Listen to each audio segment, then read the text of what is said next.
Radio Kantipur, radio राष्ट्रको।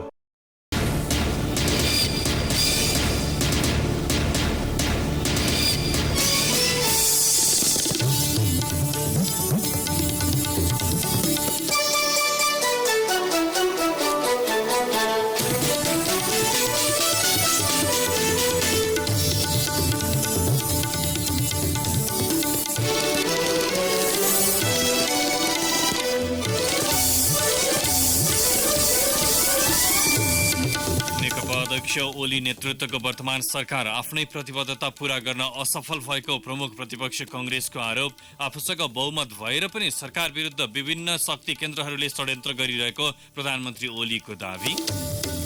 चीनको Hubei प्रान्तबाट Kathmandu ल्याइएका नेपालीको कोरोना भाइरस संक्रमणबारे विशेष स्वास्थ्य परीक्षण सुरु। भक्तपुर चागुराना नगरपालिकाको खरिपाटी त्रासका कारण बसाई सर्दै। चालू आर्थिक वर्षको पहिलो 6 महिनामा वितरणतर्फको औसत विद्युत चुहावट 10% भन्दा कममा झरेको विद्युत प्राधिकरणको दावी। विद्युत वितरण प्रणाली स्तरोन्नतिका लागि EIB ले 12 अर्ब बढी ऋण सहयोग गर्ने। कोरोना संक्रमितको संख्यामा उल्लेख्य कमी आएको चीन सरकारको दावी, नियन्त्रण उन्मुख रहेको भनाई। र तेस्रो संस्करणको शताक्षी गोल्ड कप फुटबलमा आयोजकको विजयी सुरुवात, मनाङ मर्स्याङ्दी 1-0 ले पराजित। नमस्कार, कान्तिपुर डायरीबाट साथी प्रिन्स अनि तेजेन्द्रको समाचार अब विस्तारमा। प्रमुख प्रतिपक्षी नेपाली कांग्रेसले नेकपा अध्यक्ष केपी शर्मा ओली नेतृत्वको वर्तमान सरकार आफ्नै प्रतिबद्धता पूरा गर्न असफल भएको आरोप लगाएको छ। 5 वर्षका लागि गठन भएको वर्तमान सरकारले आफ्नो कार्यकालको 40% समय गुजार्दा समेत जनअपेक्षा अनुसार काम गर्न नसकेको दावी कांग्रेसले गरेको छ। ललितपुरको सानेपा स्थित पार्टी मुख्यालयमा आज पत्रकार सम्मेलन गर्दै कांग्रेसले सहज वातावरण र परिस्थितिको सही सदुपयोग गर्नुको साटो अधिनायकवाद उन्मुख आकांक्षाका कारण परिस्थिति प्रतिकूल बन्दै गएको टिप्पणी गरेको हो। पत्रकार सम्मेलनमा प्रवक्ता विश्वप्रकाश शर्माले राष्ट्रियता र लोकतन्त्रको संरक्षणमा सरकार पूर्ण रूपमा असफल भएको दावी गर्नुभयो। प्रवक्ता शर्माले भन्नुभयो, राष्ट्रिय एकता भएर पनि सीमा विवादबारे सरकारले उच्च स्तरीय कूटनीतिक पहल गर्न सकेन। कतिपय विधेयकलाई आधार मानेर विश्लेषण गर्दा वर्तमान सरकार क्रमशः अनुदार लोकतन्त्रको बाटोमा अग्रसर रहेको पुष्टि हुन्छ। सरकारको 2 वर्षलाई अयोग्यता, असफलता र उदो गतिका रूपमा विश्लेषण गर्दै कांग्रेसले संविधानले दिएको अधिकार खोज्न सरकार लागि परेको आरोप लगाएको छ। प्रवक्ता शर्माद्वारा जारी विज्ञप्तिमा अपनत्व विस्तारको प्रश्नलाई बार्गेनिङ चिप्सका रूपमा प्रयोग गरेर सरकारले मधेस केन्द्रित दललाई राजनीतिक गोटीको शिकार बनाएको उल्लेख छ। संघीयतालाई सबल बनाउनेतर्फ भन्दा पनि सरकार केन्द्रको कमजोर शाखाका रूपमा प्रदेश सरकारलाई सीमित गर्ने मनसायबाट ग्रसित रहेको कांग्रेसको ठहर छ। संघीयतालाई कमजोर बनाउन सरकार नियतवश लागिरहेको आरोप लगाउँदै कांग्रेसले संघीयताको मर्म विपरीत प्रधानमन्त्री कार्यालयमा शक्तिको केन्द्रीकरण गर्दै सरकारले प्रदेशलाई अधिकार, बजेट र कर्मचारी प्रबन्धमा व्यवस्था गरेको बताएको छ। पुँजीगत बजेट 20% भन्दा कम खर्च हुनुले विकासप्रति सरकारको धारणा प्रष्ट भएको बताउँदै कांग्रेसले प्रतिनिधि सभामा प्रधानमन्त्री ओलीले दिनुभएको अभिव्यक्तिमा कुनै सत्यता नभएको दावी गरेको छ। गोकर्ण रिसोर्ट, यति समूह, वाइड बडी लगायत कारण भ्रष्टाचार नियन्त्रणमाथि सरकारको उद्देश्य प्रष्ट भएको बताउँदै उसले ललिता निवास जग्गा अनियमिततामा अख्तियार दुरुपयोग अनुसन्धान आयोगको प्रतिवेदनमाथि पनि प्रश्न उठाएको छ। राष्ट्रियता, संविधान कार्यान्वयन, लोकतन्त्रको सुदृढीकरण, समृद्धिको यात्रा लगायत साझा विषयमा नेपाली कांग्रेसले सरकारलाई खुला ढंगले साथ दिएको बताउँदै प्रवक्ता शर्माले प्रमुख प्रतिपक्षी दलका रूपमा कांग्रेसको भूमिका शालीन र जिम्मेवारीपूर्ण रहेको दावी गर्नुभयो। प्रधानमन्त्री केपी शर्मा ओलीले आफूसँग बहुमत भएर पनि सरकार विरुद्ध विभिन्न शक्ति केन्द्रहरूले षड्यन्त्र गरिरहेको बताउनु भएको छ। गृहनगर झापाको दमक नगरपालिकामा आयोजित सभालाई सम्बोधन गर्दै प्रधानमन्त्री ओलीले षड्यन्त्र रचेको भरमा देश विकासको गतिविधि नरोकिने चेतावनी दिनुभयो। 20 वर्ष त पञ्चायतका विरुद्ध सङ्घर्ष गर्नु पर्यो, त्यसको 18 वर्षपछि राजतन्त्रका विरुद्ध सङ्घर्ष गर्नु पर्यो, त्यसपछि पनि अनेक जेल षड्यन्त्रका विरुद्ध सङ्घर्ष गरिरहनु परेको छ। जो देश विकास भएको देख्न चाहँदैन त्यस्ता शक्तिहरूले रोक्न खोज्छन्। तपाईँहरूलाई लाग्ला बहुमत छ, बहुमत भए पनि फर्किकन फेरि उनीहरू यो सरकारलाई असफल पार्ने, यसलाई ढाल्ने, यसलाई बदनाम गर्ने ती प्रयासमा कसरी लागिरहेका छन् तपाईँहरू देखिरहनुहोस्। तर म भन्न चाहन्छु, अरू कसैले होइन, कुनै शक्तिले होइन हामीलाई सरकारमा पुर्याइदिएको, सरकार बनाइदिएको तपाईँहरूले। जबसम्म तपाईँहरूको आशीर्वाद रहन्छ, तपाईँहरूको साथ शुभेच्छा र शुभकामना रहन्छ, तबसम्म सरकारलाई कसैले हल्लाउन पनि सक्दैन, विकासको बाटोलाई डगमगाउन पनि सक्दैन। राजा फालेर मुलुक संघीय लोकतान्त्रिक गणतन्त्रमा गए पनि संघर्ष समाप्त नभएको प्रधानमन्त्री ओलीको भनाइ थियो। उच्चस्तरीय छानबिन मार्फत सरकारी जमिन अतिक्रमण भएको, जालझेल गरेर व्यक्तिगत बनाएको पुष्टि भएको खण्डमा सरकारले कुनै हालतमा फिर्ता ल्याउने प्रधानमन्त्री ओलीको दावी थियो। सुकुम्बासी, भूमिहीन र भूमि सम्बन्धी समस्या झेलिरहेकाहरूको समस्या समाधानका लागि सरकारले ठोस काम गर्ने प्रधानमन्त्री ओलीले बताउनुभयो। उहाँले सभालाई सम्बोधन गर्नुअघि आफ्नो निर्वाचन क्षेत्र समेत रहेको दमक नगरपालिका स्थित कृष्ण मन्दिर, बेलडाँगी कालोपत्री सडकको उद्घाटन, झापाको दमक मोरङको मधुमल्ला जोड्ने गरी मावा नदीमा निर्माण भएको पुलको उद्घाटन तथा झापा, इलाम र पाँचथर जिल्लालाई जोड्ने रणनीतिक सडक दमक चिसापानी कालोपत्री सडकको शिलान्यास गर्नुभएको थियो। प्रदेश 1 को प्रदेश सभामा सत्ता र प्रतिपक्षी दलका सांसदहरूबीच जुहारी सुरु भएको छ। प्रमुख प्रतिपक्षी दल कांग्रेसका सांसदहरूले गैर प्रदेशको व्यक्तिलाई प्रदेश लोकसेवा आयोगको अध्यक्ष, प्रदेश लगानी बोर्डका कार्यकारी निर्देशक नियुक्त गरेको भन्दै संसदमा आलोचना गरेपछि सत्तारूढ दलका सांसदहरूले आज प्रतिरोध गरेका छन्। यस्तै नेकपा अध्यक्ष पुष्पकमल दाहाल विरुद्ध संसदमा बोलेको भन्दै सत्तारूढ दलका सांसदहरूले आपत्ति जनाए। कांग्रेसका सांसदले मुख्यमन्त्री शेरधन राईले सत्तारूढ दलमा मन्त्री हुने हैसियतका सांसद नदेखिएकाले भूमि व्यवस्था, कृषि तथा सहकारी मन्त्रालयमा मन्त्री नियुक्त नगरेको भन्ने अभिव्यक्तिप्रति समेत सत्तारूढ दलका सांसदले कडा प्रतिरोध गरे। नेकपाका मोहन कुमार खड्काले सत्ताबाट बाहिर बस्नु परेकाले कांग्रेसले मानसिक रूपमा देखिएको छटपटाहटको उपज 10 वर्षे जनयुद्धको नेतृत्व गरेका दाहाल विरुद्ध सदनमा यस्तो अभिव्यक्ति आएको बताउनुभयो। सांसद बलबहादुर सामसोहाङले मुलुकमा संघीय गणतन्त्र ल्याएर नयाँ संविधान जारी गराउन भूमिका निर्वाह गरेका नेता दाहाल विरुद्ध मनमानी ढंगले सदनमा बोलेर सदनको मर्यादामा आँच पुर्याएको बताउनुभयो। कांग्रेसका प्रमुख सचेतक केदार कार्कीले प्रदेश लोकसेवा आयोगका अध्यक्ष, प्रदेश लगानी बोर्डका कार्यकारी निर्देशकमा अन्य प्रदेशका व्यक्तिलाई नियुक्त गरेर प्रदेशवासीको योग्यतामाथि प्रश्न चिन्ह लगाएको अभिव्यक्ति गत बिहिबार संसदमा दिनुभएको थियो। काठमाडौँका उत्तम कुमार भट्टराईलाई प्रदेश लोकसेवा आयोगको अध्यक्षमा र सिराहाको बस्तीपुरका डाक्टर सरोज कोइरालालाई लगानी बोर्डको कार्यकारी निर्देशकमा नियुक्त गरेर प्रदेशवासीको अपमान गरेको उहाँको भनाइ थियो। काठमाडौँको बालोटा स्थित ललिता निवास जग्गा हिनामिना प्रकरणका आरोपित विरुद्ध ठगी तथा किर्ती मुद्दा दर्ता भएको छ। गृह मन्त्रालयको जाहेरीपछि प्रहरीको केन्द्रीय अनुसन्धान ब्युरो CIB ले आज काठमाडौँ जिल्ला अदालतमा ठगी तथा किर्ती मुद्दा दर्ता गरेको हो। मुद्दा दर्ता भएसके अब आरोपितलाई पक्राउ गरेर अनुसन्धान गर्न CIB लाई बाटो खुलेको छ। केही दिनअघि गृह मन्त्रालय अन्तर्गतको समरजङ कम्पनीले जग्गा हडप्ने र व्यक्तिका नाममा लाल पूर्जा बनाउन भूमिका खेल्ने पूर्व उपप्रधानमन्त्री विजय कुमार गच्छदार, 4 पूर्व मन्त्री, 3 पूर्व सचिव सहित 172 जना विरुद्ध किटानी जाहेरी दिएको थियो। ललिता निवासको जग्गा सुमण शमशेर तथा उनका आफन्तबाट 2021 सालमा सरकारले मुआब्जा दिएर गृह मन्त्रालयको सरकारी कार्यालय समरजङ कम्पनीको रेखदेख र स्वामित्वमा रहने गरी कायम गरेको थियो। ललिता निवासको 136 रोपनी जग्गा हिनामिना प्रकरणमा अख्तियार दुरुपयोग अनुसन्धान आयोगले गत माघ 22 गते गच्छदार सहित 110 जनालाई बिगो र कैद तथा 65 जना विरुद्ध जग्गा फिर्ताको माग दाबी सहित विशेष अदालतमा आरोप पत्र दायर गरिसकेको छ। नेपाल प्रहरीमा रिक्त अतिरिक्त महानिरीक्षक AIG पदमा बढुवाका लागि सरकारले अझै तयारी थालेको छैन। ठाकुर गेवाली महानिरीक्षक बनेसँगै पद पूर्ति गर्न बाटो खुले पनि सरकारले भने प्रक्रिया नै सुरु गरेको छैन।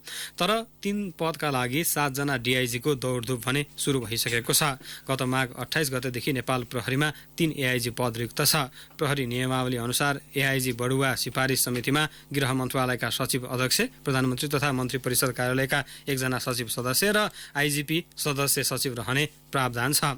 तर AIG बढुवाका लागि सिफारिस समितिको बैठक समेत नबसेको स्रोतको भनाइ छ। 30 वर्षे सेवावधिका कारण निवर्तमान प्रहरी महानिरीक्षक सर्वेन्द्र खनाल सहित 3 AIG र 18 DIG ले गत बुधबारदेखि अवकाश पाएपछि प्रहरी संगठनको माथिल्ला धेरै पद रिक्त छ।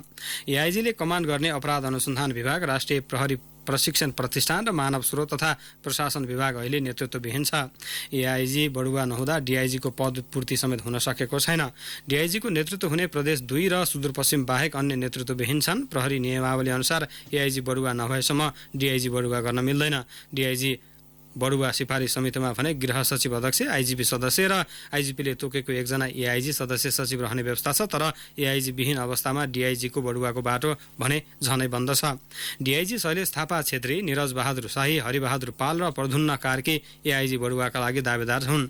उनीहरू सबै 2049 वैशाख 19 गते प्रहरी निरीक्षकबाट सेवा प्रवेश गरेका हुन्। उनीहरूभन्दा 11 महिनापछि प्रहरी सेवामा प्रवेश गरेका डिआइजी विश्वराज पोखरेल पनि एआइजीका अर्का दावेदार हुन्। यस्तै नवनियुक्त आइजी गेवालीका ब्याची तारिणी प्रसाद लम्साल र सूर्य उपाध्याय एआइजी प्रतिस्पर्धामा छन्। कान्तिपुर डायरीमा अब ब्रेकको पालो। अब बाँकी प्रसङ्ग। कोरोना भाइरसको संक्रमण फैलिएको चीनको हुबेई प्रान्तबाट ल्याइएका नेपालीको विशेष स्वास्थ्य परीक्षण सुरु भएको छ। भक्तपुरको खरिपाटी स्थित विद्युत प्राधिकरणको तालिम केन्द्रमा क्वारेन्टाइनमा राखिएका उनीहरूको परीक्षणका लागि प्रारम्भिक चरणमा र्यालको नमुना संकलन सकिएको स्वास्थ्य सेवा विभागका महानिर्देशक डाक्टर रोशन पोखरेलले बताउनुभयो। भाइरस रहे नरहेको बारे अनुसन्धानका लागि real time polymer chain reaction PCR परीक्षण गरिने महानिर्देशक पोखरेलको भनाइ छ। क्वारेन्टाइनमा रहेका सबै 175 जनाको परीक्षण रिपोर्ट आउन 48 घण्टा लाग्ने उहाँले बताउनुभयो। उनीहरूको र्यालको नमुना राष्ट्रिय जनस्वास्थ्य प्रयोगशालामा परीक्षण गरिनेछ। र्यालको नमुना परीक्षणका लागि 9 जना स्वास्थ्यकर्मीको टोली खरिपाटी स्थित क्वारेन्टाइन स्थल खटाइएको थियो। परीक्षण प्रतिवेदनमा कोरोना भाइरसको संक्रमण देखिए तुरन्त सुरक्षाका विशेष प्रक्रिया तथा आइसोलेसन वार्ड सहितको शुक्रराज ट्रपिकल तथा सरुवा रोग अस्पतालमा उपचारको व्यवस्था गरिएको स्वास्थ्य तथा जनसङ्ख्या मन्त्रालयले जनाएको छ। यसैबीच भक्तपुरको चाँगुनारायण नगरपालिका 7 स्थित खरिपाटीको विद्युत प्राधिकरण केन्द्रमा क्वारेन्टाइनमा चीनबाट उद्धार गरी ल्याइएका नागरिकबाट कोरोना भाइरसको संक्रमण हुन सक्ने भन्दै स्थानीय अस्थायी रूपमा बसाइ सर्न थालेका छन्। चीनबाट नेपालीलाई विमानस्थलमा ल्याइनु अगावै भक्तपुरका केही स्थानीय घरमा ताला लगाई अस्थायी बसाइ हिँडेका हुन्। एक सामग्री। करिब 7,000 जनसङ्ख्या रहेको सो वडामा प्राधिकरणको कम्पाउन्ड वरपरका करिब 200 घर परिवारमा भाइरस संक्रमणको त्रास फैलिएको छ। स्थानीय महिलाहरू आफ्नो बच्चा लिएर माइत हिँडेको तथा पुरुषहरू समेत घरमा ताला लगाई अस्थायी रूपमा बसाइ सर्दैछन्। उद्धारमा ल्याइएकाहरू संक्रमित नभएको स्थानीय युवाहरूमा चेत भए पनि केही दिन घर बाहिर बस्नका लागि पारिवारिक दबाव झेलिरहेका छन्। स्थानीय विजय खड्का। क्यामेराहरू पनि घरमा फिट गरेर घर छोडेर हिँड्ने मान्छेहरू पनि देखेँ मैले। त्रसित मान्छेहरू गाउँ छोडेर हिँड्ने कार्यक्रम जारी नै छ। कतै कोही नभएका चाहिँ त्यही खरिपाटीमै बसिरहेका छन्। मलाई त 2-3 दिनदेखि नै घर छोडेर मामा घरतिर गएर बस भन्ने कुरा आइरहेको थियो। क्वारेन्टाइनमा राखिएकाहरू पनि प्राधिकरण परिसरमा खुला रूपमा हिडुल गर्न थालेकाले त्रास फैलिएको स्थानीयको भनाइ छ। सरकारले संक्रमित भएको व्यक्तिलाई उद्धार गरी नल्याएको बारम्बार बताउँदै आए पनि अविश्वासकै कारण स्थानीयले बसाइ सरेको पाइएको छ। चीनको विमानस्थलमा 4 जना नेपालीमा ज्वरो देखिएपछि उनीहरूलाई उतै राखिएको विषयमा शंका लागेकाले पनि बसाइ सराई भएको अर्का स्थानीय प्रकाश लामिछाने बताउँछन्। चाइनामा र त्यत्रो विकसित देशमा त त्यसको उपचार हुन सकेन। हाम्रो देशमा मान्छेहरू एउटा सिटाबल खान नपाएर मान्छे मरिरहेछ। यस्तो ठाउँमा भोलि रोग सरिहाल्यो, भविष्य भइहाल्यो भनेदेखि बाँचिँदैन भन्ने हिसाबले त्यसैको त्रासले गर्दा घर छोडिरहेको छ। अहिलेको विद्यार्थीहरूलाई अलिकति राम्रोसित हेरचाह होस्। यहाँ चौरहरूमा नछोडियोस्। हामीले बाहिरबाट देखिरहेछौँ, उहाँहरू चौरमा देखिरहेछौँ, त्यस्तो चाहिँ नहोस्। त्यसो त स्थानीय सरकारले समेत उनीहरूलाई आश्वस्त बनाउन सकेको छैन। उद्धार गरी ल्याइनेलाई खरिपाटीमा नराख्न नगरपालिका स्तरबाटै दबाव बढेको थियो। सोही दबावको अवमूल्यन गरेको भन्दै स्थानीयलाई संयमित बनाउन कुनै प्रचारात्मक कार्य नगरेको वडा अध्यक्ष ज्ञानबहादुर केसी बताउँछन्। नगरपालिकाले त नगरसभाबाटै अब घनाबस्तीको बिचमा यताउता भनेर नराख्ने निर्णय गरेको थियो। त्यो भएपछि त हामीले अपनत्व लिएर हामीले त केही गरेकै होइन। यो सबै केन्द्रीय सरकारले गरेको ठाउँको लोकेसन हाम्रो पर्यो त। तपाईँ जनप्रतिनिधि भएपछि आफूले बुझेको कुरा प्रष्ट रूपमा बुझाउन तपाईँको कर्तव्य होइन र? राख्ने नराख्ने हामीलाई सोधेर हामीसँग सल्लाह गरे भए पो हामीले त्यो जिम्मेवारी लिन सक्छौँ त। लादिया गुरुको त जिम्मा लिन सकिँदैन नि त। संघीय सरकारले भने भक्तपुरमा कोरोना भाइरस संक्रमित नराखिएको भन्दै नआत्तिन स्थानीयलाई आग्रह गरेको छ। सरकारले पूर्ण रूपमा सुरक्षाको प्रबन्ध गरेर क्वारेन्टाइनको व्यवस्था गरेकाले ढुक्का साथ आफ्नो स्थानमा बस्न स्वास्थ्य सेवा विभागका महानिर्देशक डाक्टर रोशन पोखरेलको आग्रह छ। उहाँहरू नितान्त स्वस्थ व्यक्तिहरू हुनुहुन्छ, किनभने उहाँहरूलाई चाइनामै स्वस्थ नभएको खण्डमा त चाइनाले यता आउनै नदिने थियो। स्वस्थ व्यक्तिलाई ल्याएर भोलिका दिनमा भाइरस शरीरमा भएको बेलामा 14 दिनसम्म इन्क्युबेसन पिरियडमा केही हुन सक्छ कि भन्ने शङ्काको हिसाबले मात्र हामीले क्वारेन्टाइन गरेको हो।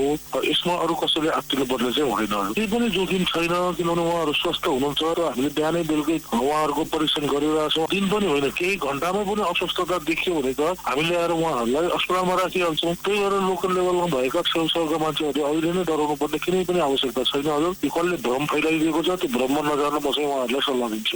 कोरोना भाइरसको संक्रमण बढीमा 1 मिटरको दूरीमा सम्म मात्र सर्ने हुँदा सो भन्दा लामो दूरीमा बस्नेले डराउनु नपर्ने चिकित्सक बताउँछन्। तर यसबारे भक्तपुर खरीपाटी वरपरका बासिन्दा त्यति धेरै सचेत छैनन् र उनीहरूलाई सचेत तुल्याउनेतर्फ पनि स्थानीय र संघीय सरकारको ध्यान गएको पाइँदैन। रेडियो कान्तिपुरका लागि रमेश दुलाल।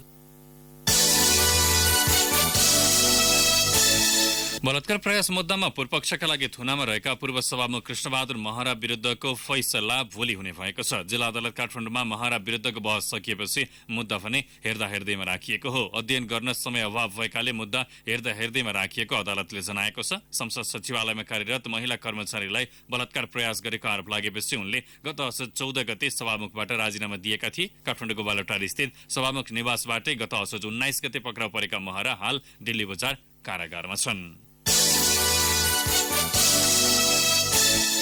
गण्डकी प्रदेशका मुख्यमन्त्री पृथ्वी सुब्बा गुरुङले सङ्घले अधिकार नदिँदा प्रदेश सरकारले काम देखाउन नसकेको बताउनु भएको छ। मुलुक सङ्घीयतामा गइसक्दा पनि अधिकांश अधिकार सङ्घमै केन्द्रित रहेको उहाँको गुनासो थियो। प्रदेश सरकार गठन भएको 2 वर्ष पुगेको अवसरमा पोखरामा आज आयोजित कार्यक्रममा मुख्यमन्त्री गुरुङले सङ्घले जग्गाको भोगचलन र स्वामित्व हस्तान्तरण नगरेका कारण बजेट खर्च पनि न्यून भएको र काम पनि देखाउन नसकिएको बताउनु भयो।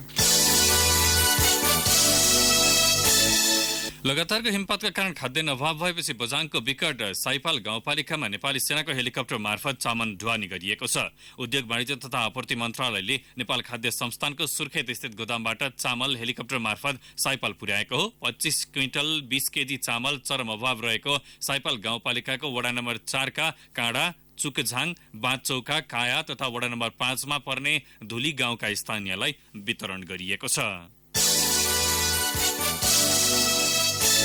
अब केही समाचार संक्षेपमा। सर्वोच्च अदालतले बारा स्थित निजगढ अन्तर्राष्ट्रिय विमानस्थलको मुद्दा बृहत्पूर्ण इजलासमा पठाएको छ। प्रधान न्यायाधीश सोलेन्द्र शमशेर राणा र न्यायाधीश कुमार रेग्मीको इजलासले निजगढ अन्तर्राष्ट्रिय विमानस्थल सम्बन्धी परेका छुट्टा-छुट्टै 2वटा रिटलाई बृहत्पूर्ण इजलासमा पठाउने निर्णय गरेको हो। गण्डकी विश्वविद्यालयको कुलपतिमा प्राध्यापक डाक्टर गणेशमान गुरुङ नियुक्त हुनुभएको छ। प्रदेश सरकार स्थापनाको 2 वर्ष पुगिसके गण्डकी प्रदेशका मुख्यमन्त्री पृथ्वी सुब्बा गुरुङले उहाँलाई कुलपति पदमा नियुक्त गर्नुभएको हो।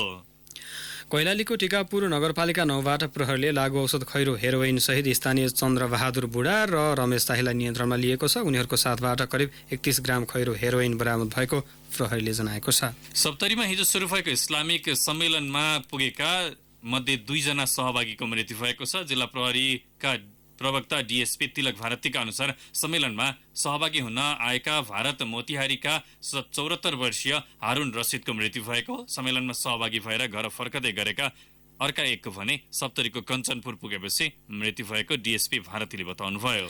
नेपाल खानेपानी संस्थानमा खानेपानीको महसुल नबुझाउन धरान उपमहानगरपालिकाले उपभोक्तालाई आह्वान गरेको छ। आज पत्रकार सम्मेलन गरी उपमहानगर प्रमुख तिलक राईले यस्तो बताउनु भएको हो। रूपन्देहीको तिलोत्तमा नयाँ मिलमा सिलिन्डर ग्यास बोकेको लु 1 3826 नम्बरको पिकअप दुर्घटना हुँदा चालक दाङका 30 वर्षीय आजकुमार चौधरीको मृत्यु भएको छ। कान्तिपुर डायरीमा अब मकवानपुर डायरीको पालो। मकवानपुर डायरीमा सुभाष बिडारीको नमस्कार। माघको पहिलो सप्ताह दामानको एभरेस्ट पानोरमा रिसोर्टमा 8 जना भारतीय नागरिकको ज्यान गएको घटना कुनै पक्ष पनि दोषी नदेखेको थाहा होटल एसोसिएसनले दावी गरेको छ। एसोसिएसनले गरेको स्वतन्त्र छानबिन अनुसन्धान र होटल व्यवस्थापनले उपलब्ध गराएको कागजातको आधारमा सो मृत्यु प्रकरणमा कुनै पक्ष दोषी नभेटिएको थाहा होटल एसोसिएसनका अध्यक्ष शिवकुमार खत्रीको दावी छ। हेटौडा उपमहानगरपालिकाले चालु आर्थिक वर्ष 2076-77 को 7 महिनामा राजस्व सङ्कलनमा उल्लेख्य प्रगति गरेको छ। उपमहानगरले माघको मसान्तसम्ममा 21 करोड 79 लाख 18 हजार रुपैयाँ आन्तरिक आमदानी गरेको छ, जसमध्ये 5 करोड 79 लाख रुपैयाँ भने गत वर्षकै बक्यौता बापतको रकम रहेको राजस्व प्रशासन शाखाले जनाएको छ। उपमहानगरले चालु आर्थिक वर्षमा 30 करोड 34 लाख 91 हजार रुपैयाँ राजस्व सङ्कलन गर्ने लक्ष्य लिएकोमा चालु आर्थिक वर्षको 7 महिनामा झण्डै 22 करोड रुपैयाँ सङ्कलन भएको हो। कृषि प्रणालीको दिगो व्यवस्थापन र ग्रामीण कृषि पर्यटनको विकास मार्फत आय आर्जन वृद्धि गर्ने उद्देश्य सहित बागमती प्रदेशले 3वटा जिल्लामा नमुना कृषि बस्ती निर्माण गर्ने भएको छ। एकीकृत बसोबासका साथै सामूहिक खेती गर्ने गरी बस्ती बनाउन प्रदेशको भूमि व्यवस्था कृषि तथा सहकारी मन्त्रालयले प्रस्तावकर्तासँग सम्झौता समेत गरेको छ। सिन्धुलीको दुधौली नगरपालिका, रामेछापको खाडादेवी गाउँपालिका र चितवनको माडी नगरपालिकामा एकीकृत नमुना कृषि बस्ती स्थापना हुनेछ। दुधजन्य पदार्थको ढुवानीमा प्लास्टिक जन्य सामग्रीको प्रयोगलाई निषेध गर्ने प्रतिबद्धता जनाइएको छ। खाद्य प्रविधि तथा गुण नियन्त्रण कार्यालय हेटौँडाले आयोजना गरेको कार्यक्रममा बोल्ने वक्ताहरूले सो कुरा बताएका हुन्। प्लास्टिक जन्य सामग्रीमा दुध ढुवानी गर्दा क्यान्सरको सम्भावना बढ्ने भन्दै त्यसलाई प्रतिबन्ध गर्नुपर्ने उनीहरूको भनाइ थियो। जिल्ला दुग्ध उत्पादक सहकारी संघका अध्यक्ष वासुदेव अधिकारीले दुध डेरीमा आफूहरूले प्लास्टिकको भाँडोमा दुध ढुवानीमा प्रतिबन्ध लगाइसकेको भन्दै अन्य स्थानमा पनि यस कार्यलाई कार्यान्वयन गर्नुपर्ने बताउनुभयो। हस्त मकवानपुर डायरी आजलाई यति नै। सुभाष बुढारीलाई बिदा दिनुहोस्। नमस्कार। जिल्ला डायरीपछि कान्तिपुर डायरीमा पुनः ब्रेकको पालो। अब आर्थिक समाचार। चालू आर्थिक वर्षको पहिलो 6 महिनामा वितरणतर्फको औसत विद्युत चुहावट 9.78%मा झरेको नेपाल विद्युत प्राधिकरणले दावी गरेको छ।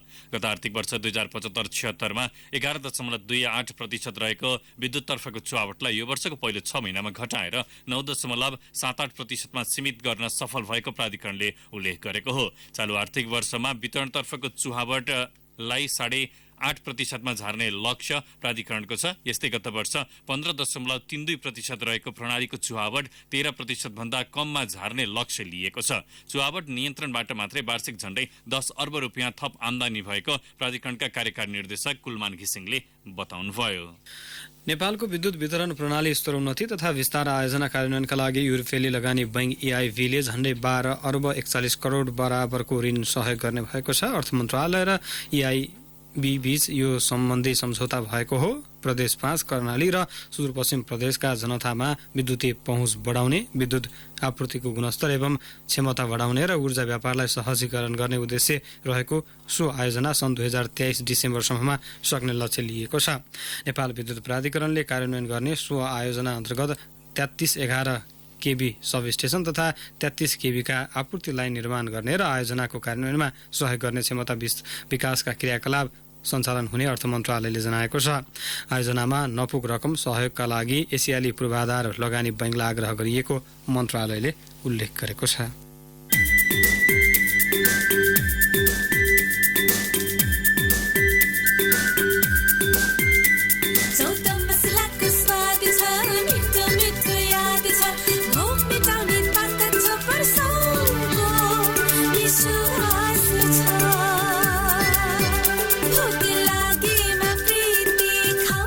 कारोबार हुने साताको पहिलो दिन आज धितोपत्र बजारमा झण्डै 20 अङ्कले सुधार आएको छ। बजार मापक नेप्से परिसूचक आज 19.39 अङ्कले बढेर 1363.97 अङ्कमा पुगेको छ। वित्त, अन्य र म्युचुअल फन्ड बाहेक अरू सबै समूहको कारोबारमा सुधार आएपछि समग्र बजार प्रभावित भएको हो। अब अन्तर्राष्ट्रिय प्रसङ्ग। कोरोना संक्रमितको संख्यामा उल्लेख्य कमी आएको चीन सरकारले दावी गरेको छ। चीनभर हिजो 1009 जना नयाँ संक्रमित थपिएका छन्। संक्रमण पहिचानको नयाँ मापदण्ड लागू भएपछि यो सबैभन्दा न्यून हो। यसअघि नयाँ मापदण्ड लागू गरिएपछि संक्रमितको संख्या ह्वात्तै बढेको थियो। कोरोना संक्रमण फैलने क्रम रोक्न अपनाइएको विधिले प्रभाव देखाउन थालेको चीनको राष्ट्रिय स्वास्थ्य आयोगका प्रवक्ता मी फेङले बताउनुभयो। उहाँका अनुसार संक्रमण अब नियन्त्रण उन्मुख छ। यस्तै चीनभर हिजो 142 जनाको मृत्यु भएको छ। चीनभर हालसम्म संक्रमितको संख्या 68,000 नागेको छ भने 1665 जनाको मृत्यु भइसकेको छ। चीन बाहिर 30 मुलुकमा गरी 500 बढी संक्रमित भएका छन्। फ्रान्स, हङकङ, फिलिपिन्स र जापानमा समेत गरी 4 जनाको मृत्यु भएको छ। अब खेल समाचार। आयोजक सताक्सी धाम स्पोर्टिङ क्लबले तेस्रो संस्करणको सताक्सी गोल्ड कप फुटबलमा विजयी सुरुवात गरेको छ। ए डिभिजन क्लब मनाङ मर्स्याङदीलाई 1-0ले पराजित गर्दै आयोजक क्लब सेमिफाइनलमा प्रवेश गरेको हो। झापाको झेलझेल स्थित गणेश मानसिंह अध्ययन प्रतिष्ठानको खेल मैदानमा आयोजकलाई जित दिलाउन 50औं मिनेटमा मनिष थापाले निर्णायक गोल गरे।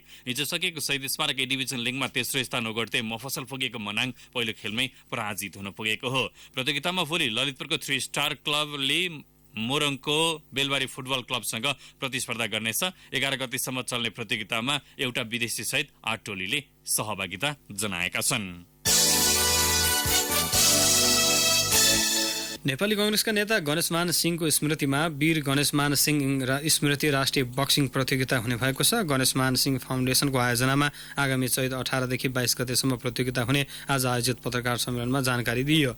काठमाडौँको बसन्तपुर डबलीमा आयोजना हुने प्रतियोगितामा महिलातर्फ 6 वटा र पुरुषमा 8 वटा तौल समूहमा स्पर्धा हुनेछ। प्रतियोगितामा 7 प्रदेश र 3 विभागीय टोलीका खेलाडीको सहभागिता रहने फाउन्डेसनका खेलकुद विभागका संयोजक सञ्जीव तुलाधरले जानकारी दिए। प्रतियोगिताका लागि 7 प्रदेशमा छनौट छनौट प्रतियोगिता समेत आयोजना गरिने भएको छ। जिल्ला स्तरमा छनौट भएका खेलाडीले प्रादेशिक छनौटमा सहभागिता जनाउने प्रतियोगिता संयोजक राजीव श्रेष्ठले जानकारी दिए। जाँदा जाँदै आजका प्रमुख प्रसङ्गहरू फेरि एकपटक। नेकपा अध्यक्ष ओली नेतृत्वको वर्तमान सरकार आफ्नै प्रतिबद्धता पूरा गर्न असफल भएको प्रमुख प्रतिपक्ष कङ्ग्रेसको आरोप। आफूसँग बहुमत भएर पनि सरकार विरुद्ध विभिन्न शक्ति केन्द्रहरूले षड्यन्त्र गरिरहेको प्रधानमन्त्री ओलीको दावी। चीनको हुबेई प्रान्तबाट काठमाडौँ ल्याइएका नेपालीको कोरोना भाइरस संक्रमणबारे विशेष स्वास्थ्य परीक्षण सुरु। भक्तपुर चाँगुनारायण नगरपालिकाको खरिफाटवासी त्रासका कारण बसाइ सर्दै। चालु आर्थिक वर्षको पहिलो 6 महिनामा वितरणतर्फको औसत विद्युत चुहावट 10% भन्दा कममा झारेको विद्युत प्राधिकरणको दावी। विद्युत वितरण प्रणाली स्तरोन्नतिका लागि EIB ले 12 अर्ब बढी ऋण सहयोग गर्ने। कोरोना संक्रमितको संख्यामा उल्लेख्य कमी आएको चीन सरकारको दावी। नियन्त्रण उन्मुख रहेको भनाई। र तेस्रो संस्करणको शताक्षी गोल्ड कप फुटबलमा आयोजकको विजय सुरुवात। मनाङ मर्स्याङदी 1-0 ले पराजित। हवस् त यसै साथै कान्तिपुर डायरीका आजका सम्पूर्ण बुलेटिनहरू यहीँ सकिन्छन्। नियमित बुलेटिन भोलि बिहान 6:30 बजेबाट हुनेछ। तबसम्मलाई साथी प्रिन्स अनि म तेजेन्द्र बिदा हुन्छौँ। नमस्कार, शुभरात्रि। सूचना र मनोरञ्जनको संवाहक रेडियो राष्ट्रको रेडियो कान्तिपुर।